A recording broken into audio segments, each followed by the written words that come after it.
to chapter 9, uh, entitled Grief and Observation. And hopefully, this one will be much shorter than yesterday's because I think this one, I mean, it's poetic or whatever, just me trying to sound poetic in the lyrics, but the overall meaning's fairly simple, I think. So, um, in my opinion, this is the weakest song on the entire album. I'm okay with admitting that. Um, there are a lot of riffs in the song that I really like. I just don't think it has the best opening riffs or closing riffs since it's basically the same riff. Um, but it seemed to make sense at the time. I kind of wish I could go back and re record some of the sections of it or whatever, but eh, whatever. Um, Vocals too, which I'm kind of going to get into that in well, now, according to my notes. Um, so, my like all time favorite band is Dance Gavin Dance. Um, but they uh, I think most of the guys in the band they have a side project called Secret Band, and they've recorded like a few albums.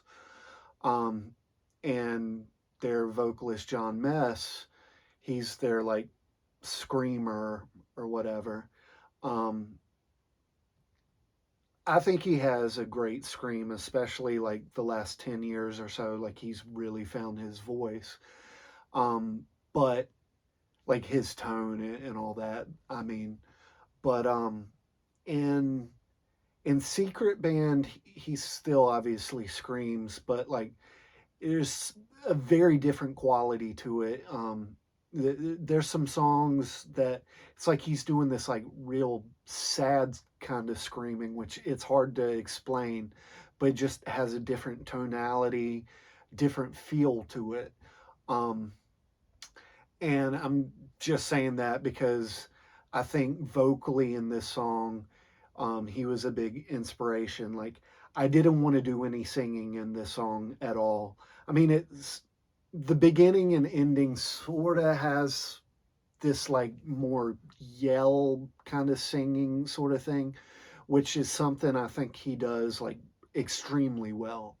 Um, where he can like hit these, you know, cadences and notes, but then just start just belching like at the top of his lungs or something. Like it's crazy. And that was really what I wanted to do in a lot of this song, especially kind of the beginning and ending, to have this kind of like frustrated sort of feel to it, because it is essentially a song about frustration of maybe a couple or a few different kinds. So the I need to point out too that the title "Grief and Observation" is actually um, like reference to the great C.S. Lewis, and so like there's this tiny little book that he wrote, or I guess it was more like compiled from, I think, some of his journaling or like diary sort of stuff, um, called a grief and observation, or no, a grief observed, excuse me. Um, and this short little book is about just his thoughts and processing through the death of his wife. I think she died of cancer. Um, but like he's talking about like the grieving process in there, and just like how the like memory of her like becomes incomplete. And it's a pretty heavy book, but it, like, I definitely recommend it. um so I wanted to give reference to that, even though the lyrics have nothing to do with that kind of grief of losing someone you love, like your wife. Um, instead, I wanted this to be a song about a kind of different kind of grief, if that makes sense. Um, Maybe I kind of think of it as like the opposite um, of kind of having grief towards something you've never really had in the first place. Um, but I'll get to that in a moment. The Okay, the literal what's going on in the story is that the protagonist, he's kind of settled into the city. He's maybe been there for weeks or months. Um, he's kind of just settled there for the time being, even though like he knows it's not like the best place, from like chapter 8. But he's, I guess, tired or whatever and just sort of hanging out. And while walking through the city and just sort of exploring, he comes across a red light district, which like the artwork for that, it's pretty obvious. And I didn't even write this in my notes, but I'm just going to point something out. Like, there's, I might as well just not beat around the bush. There are very conservative people, um, perhaps even fundamentalists out there who would see the artwork for that and be offended because even though there's technically no actual nudity to the artwork, I mean, it's pretty sensual. Um, I studied art. Like, I have an art degree hanging on my wall over here. Okay. Um, that was like my first degree that I got was in studio painting. So like doing figure study work was kind of my thing in school. Um, Being that I was at a Christian college, we didn't have nude models. We had clothed models. But once I got outside of the university, I mean, I used to go for a year or two, almost like every week, to these like open sessions at like where I live. Greensboro has like a artist coalition sort of thing um, at the heart of downtown. And back, I don't know, 10 years ago or so, I was like every Thursday evening going to this like figure drawing, figure painting, just open session work for a couple hours and just paint naked people. And like it's weird because like off the top of my head, I can think of like the first time I ever went, I was like, this is going to be kind of weird. And then I showed up and I was like, huh, like this isn't that weird at all, even though there's like some like fairly hot naked chick like right in front of me, you know? Like believe it or not, like you can like divorce like lust and just drawing somebody. It's actually pretty easy. Um, you know, I'd be like we'd be in break during like just taking a break from the drawing or painting or whatever people were doing. And I remember there was a guy that used to come pretty often that like he was a local comic book artist, did a bunch of work for like DC Comics back in the 90s.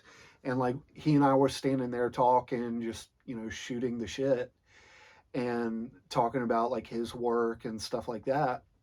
Cause he had like did a publication for Image Comics or something that had just come out and was like, dude, that's pretty cool, like as a comic book nerd myself. And like the model, she just like came up and like right between us, like almost shoulder to shoulder, still just butt ass naked. And I was like standing there like, this is weird, because like she just didn't seem like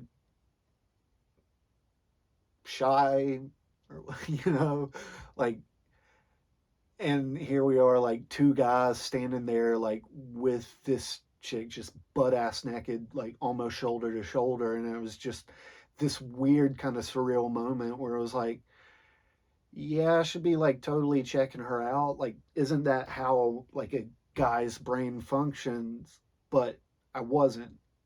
So I'm just saying, like, the artwork, yeah, it's not like I got a boner or something, like sitting there like, yeah, like that's stupid. The whole thing's part of the story, and yeah, I used to do a lot of figure painting work, so deal with it, okay? Like, if anybody does get offended, like that's just crazy to me, but whatever. Um, so yeah, like the artwork and the story, it's like, hey, he's in a red light district. Topless chick is just standing behind glass facing the street. Like, it's kind of based on reality if you actually look at, you know, like what a red light district is, okay? Um, and so, like, in the story, since he's kind of, settled down or whatever in this city, he meets people. Um, I wouldn't say like he befriends people, but he has, I guess, acquaintances there who tell him, hey, you need to like go find a courtesan, like, dude, get you some strange, get laid, okay? Um, and so really what's going on there is he's finding that like he's lonely, he's horny, okay? And this city really isn't all that it seems to be. Um, which, as I've pointed out before, the city can represent, certain movements or institutions of church. And like stuff like that doesn't happen in the Christian church world. I mean, come on, people, we're not dumb. Um, or in the United States, you know, like this stuff happens. And think whatever you will of it, but like the point is, this is supposed to be like a utopic city where this kind of stuff probably shouldn't exist, right? But it does. And he finds that really he's frustrated, he's lonely, and he doesn't find that there's any sense of love in this city really whatsoever, even though I don't necessarily like say that outright, like, oh, there's no love here or anything kind of remotely, but like in between the lines, that's what's going through his head. Um, and so, like, going into like my own personal meanings and all, um, I say that, because like now that I think about it, and maybe it wasn't as much like consciously on my head when I wrote it, but maybe subconsciously in the background. And I, looking back to 5.5 years ago when I wrote this, I can sort of like see through it now. Is that like I've tried to chase after a number of different women, um, not like, oh, I'm trying to get laid sort of thing, like genuinely like chasing relationship, wanting to settle down, have a girlfriend, turn fiance, turn wife kind of thing. Um, like many over the years. And so, like, do I know what love is? Yeah. But have I ever been loved by anyone that way? And the answer is no, I haven't, which is really kind of supposed to be depressing to say, but I'm just saying it right now is it just is what it is. Like, you know, but there is that's what I'm talking about when I say like a different kind of grief, a grief of something you've never really had, you know. And I think it would be unfair for me to be like, well, I've never been loved by anyone, you know, that's some melodramatic crap, and it's not true. You know, my family, my close friends, you know, like some of y'all watching this, I know y'all love me. I don't, you know, question that. But, you know, that sort of Eros love or whatever you want to call it, yeah, I've never really received that. Um, because nobody really ever has. Just is what it is. So, um, yeah. So on the surface, this song's about, well, sexual frustration. But deeper, it's about not being loved and kind of looking around um, the world around you and realizing maybe, you know, a lot of the love that you see going around really is just an illusion to begin with. And it's not to say that love doesn't exist, but maybe a lot of it is just a counterfeit, if that makes sense. Um, so yeah, you know, my aim was to make the vocals sound really kind of pissed off and frustrated, because that's the tone of what's going on, even though a lot of the music is kind of upbeat, major progressions or whatever. Like, I didn't want it to be like super dark, if that makes sense, because this doesn't need to be a dark, drony, doom metal kind of song. Like, it just, that would not be the right kind of tone that I wanted it to be. Um, so yeah, there's line where I'm just like screaming and like at the top of my lungs, like literally at the top of my lungs. Find a courtesan, some say, the answer for sexual healing as a psychosomatic response. Um, Yet logic dictates a reason for a greater morale, and treason not the influencer of my rationale. Um, and then like the following stanza, he's just talking about like how this frustration and all just messes with his brain basically. Um, so going into some like personal meaning, because I think the fact that like I use the word courtesan, which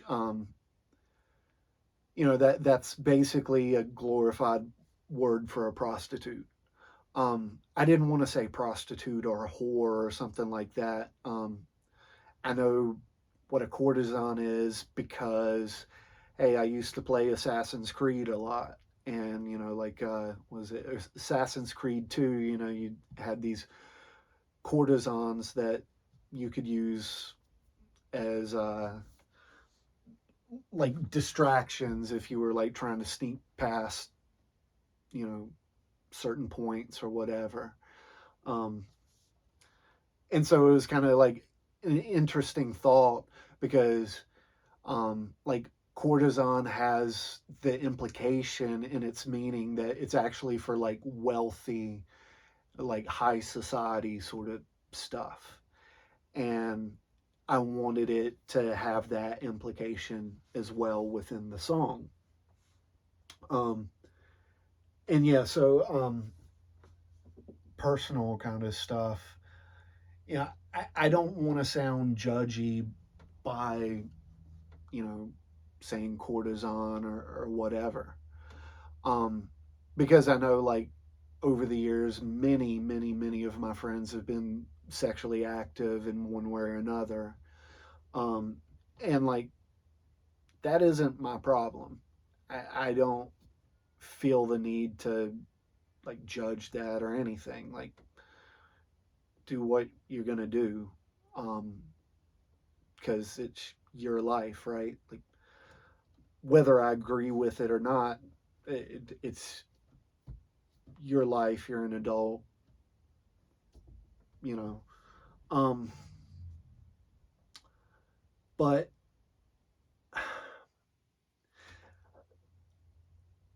I think a lot of the frustration would come because it's like get rejected by someone you really like, and you're just kind of down in the dumps, and somebody would come along and be like, dude, you need to get laid, you need some strange. um and like it does like mess with your head. um so I remember, gosh, this was years and years ago. We had like a small group of us, used to hang out quite a bit, and one of the dudes, like, he was a straight up womanizer, but like he was a cool dude, like go shooting or whatever. Like first time I met him, I think like was at his house or whatever, and we were supposed to go shooting or something. Um, and yeah, like we all knew that he was a horn dog, but he was a decent enough dude. Like whatever, like he was cool to hang with. And I remember one night, like we were hanging out doing whatever, and like, oh, you need to get laid, sort of stuff came up, and he turned to me and like said, God is my witness. He said, Ben, you need to take that those morals that you have, those like Christian morals or whatever, and roll them up in a ball and stick them straight up your ass. Like just go out and do whatever, because none of it matters. Kind of pretty much what he said. Um,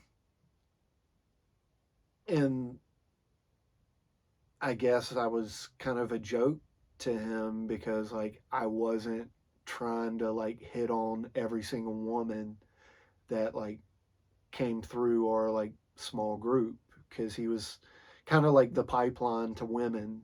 Like he always had somebody he was hanging out with, talking to, whatever. That I guess he was trying to score with. So like we'd throw a party or whatever on like a Saturday night, and he would invite these chicks or whatever, and we just like at that point I was pretty cynical anyway, so I just thought it was all a joke. But um, yeah, I mean, he would be trying to score, and like I'd just be kind of sitting drinking my beer in the corner, and like maybe get up and make some big ass joke about whatever, and then kind of go back to the corner, sort of thing. But like as sad as it is, I guess, like he probably like a couple of months after he made that comment to me, like straight up, we all found out that like he betrayed our entire group by like he was banging his then roommate and one of my dudes, good buddies of mine, his like cousin, I think she was. And like they had all lived together at one time, but like mind you, like we were all like in our 20s, and this cousin, like they had watched her grow up. Like they used to babysit her. She was underage, and like all this came out. We all cut this dude off. He's a registered sex offender now, and so it's like, oh, ball up those morals, huh? Yeah, sure that worked out. But it was not just that, but like finding over the years, like, just, yeah, people be like, hey, just go have a one night stand, like go talk to that chick across the dance floor, whatever, try to take her home, like see what you can do. And like the funny thing is that over time, so many of those people who would say that, and like I said, I'm not judging that. It's actually kind of a testament of how people change. Is that pretty much every single one of them would hit this point where they're like, I'm not happy about this. Like, they, you'd actually find out at times that they were miserable because of like some of these experiences that they had. And so, you start wondering, like, what's the point to all of this? Like, if it isn't really truly gratifying, because it seems like it's supposed to be like instant gratification, but then you find out that it really isn't, that there's not really any gratification at all in most cases. Um, so there's a stanza that says, fated to sing tragedies as repetitious variations of theme. When will a new psalm begin? Arias breathed anew. And what that really is just a poetic way of saying, like, when is this going to change? Like, when is something real going to happen? Um, and so after that, there's like a rhyme where it's like some internal rhyme, some, just rhyme at the end of the lines of, like trepanation, desperation, stipulations, that Asian sort of sound in that rhyme. Yeah, it's because I was listening to a lot of Gavin Dance, and some of his rhymes and some of the songs, like, I just like it, even though like his lyrics are kind of nonsensical. Um, just the cadence and stuff like that was always interesting to me. Um, and there's like a line at the end where it says, "But is there a respite from turmoil and a ruined reputation?" And like completely separate subject in a lot of ways, but along the same lines. Like, I remember like, there was another woman that I basically wanted to spend the rest of my life with, and this was years and years ago, around like really the same time as that guy, shove it up your ass comment. It was like around the same time. Um, things didn't go too well with that, and realizing afterwards that in a lot of ways my reputation had probably been ruined among a lot of the people in the institution that we were a part of. And not that I thought that I did anything wrong or bad, because a number of people were like, like, Ben, you got kind of screwed over. But it was still like recognizing that to some degree, like, yeah, you have a ruined reputation. And so then that just stacks on top of the sexual frustration you already have, right? But like in a different way, it just twists it to something else altogether. Um, and so, yeah, there's lines here that say, "An infatuation I don't need, no grief nor mental penetration for days, for day breaks with joy renewed with further revelation."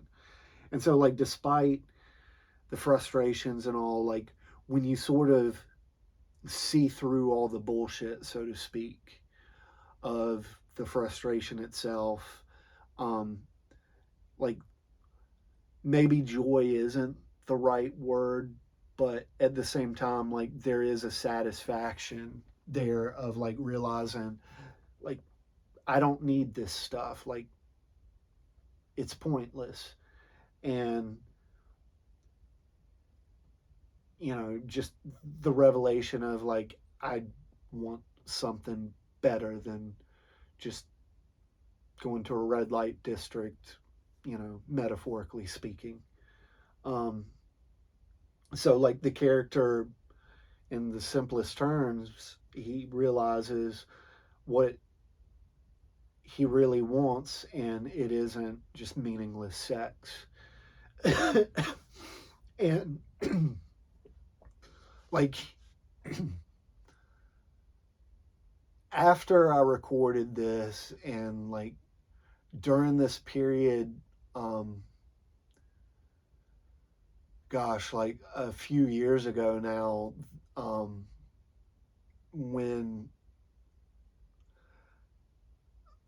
I was sort of like back in the woman I wanted to marry that I've kind of mentioned, here and there all along in the chapters so far.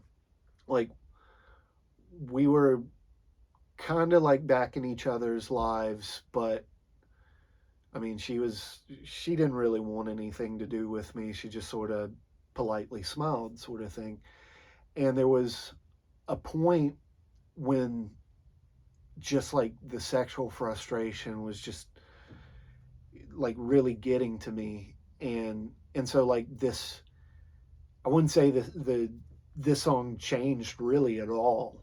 But it just sort of came back into play where it was like for a couple of days, like I was just pissed off at the world, frustrated, and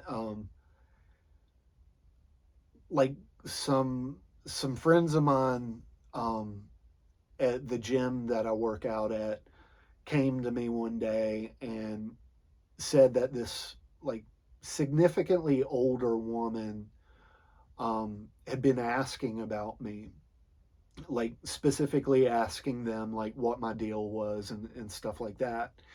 And like my friend was like, dude, I think she's into you. You should go monopolize on that. Like, go get laid if you want to.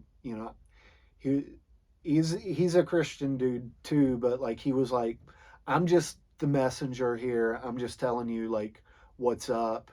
Do whatever you want to with it. Like, you're a grown man, you know the consequences or whatever, but like,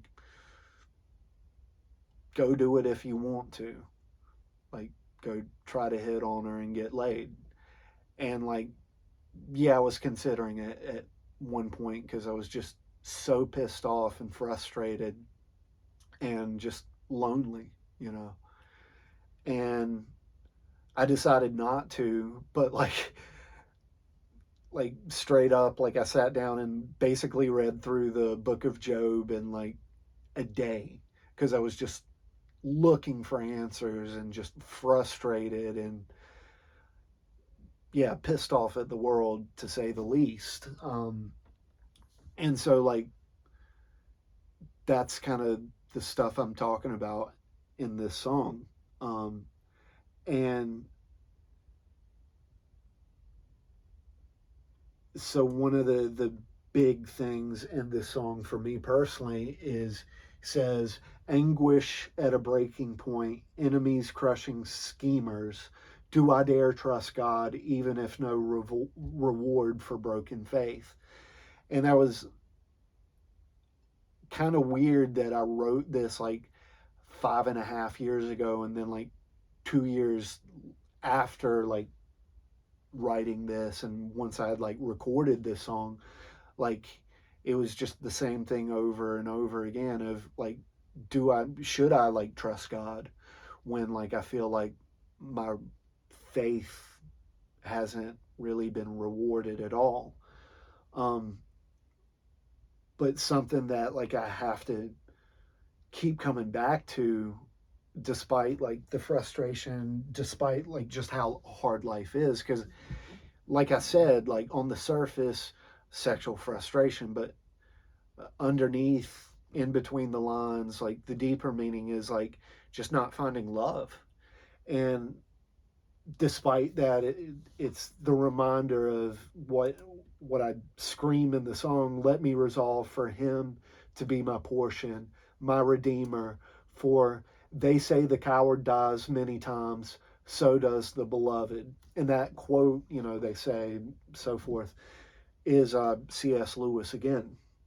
And so that's pretty much that song in a nutshell.